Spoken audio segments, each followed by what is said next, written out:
ស្ដីមកទាំងអស់គ្នាថ្ងៃនេះនាងខ្ញុំចង់បញ្ជាក់រំលែកអំពីការបូនទឹកដោះដែលជោគជ័យហើយនាងខ្ញុំជាអ្នកកូនកំពង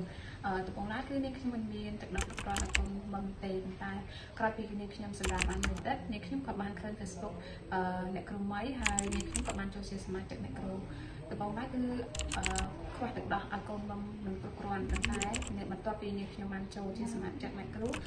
តែងតែមានតិចនិចក៏ដូចជាការដឹកទឹកចិត្តឲ្យនាងខ្ញុំព្យាយាមបូមបន្ទាប់ពីនាងខ្ញុំបូមអស់រយៈពេល2 ខែនាងខ្ញុំក៏បានបង្កបានពីបាន80ថង់វ៉ាវហើយគឺថាការកូនបបោដោយទឹកដោះម្ដាយគឺកូនមានសុខភាពល្អគីឡូឡើងហើយនេះគឺសារៈសំខាន់សម្រាប់ម្ដាយគ្រប់រូបកុំអស់សង្ឃឹមទោះបីម្ដាយសម្រាប់ដោយធម្មជាតិឬក៏ប្រកាសគឺម្ដាយគ្រប់រូបគឺមានទឹកដោះគ្រប់គ្រាន់ហើយនាងខ្ញុំគឺជាម៉ាក់ធ្វើការផងបន្ទាប់ពីមិត្តភាព3 ខែគឺនាងខ្ញុំចូលធ្វើការដូច្នេះខ្ញុំមានទឹកដោះគ្រប់គ្រាន់អរគុណមកអរគុណបាយបាយ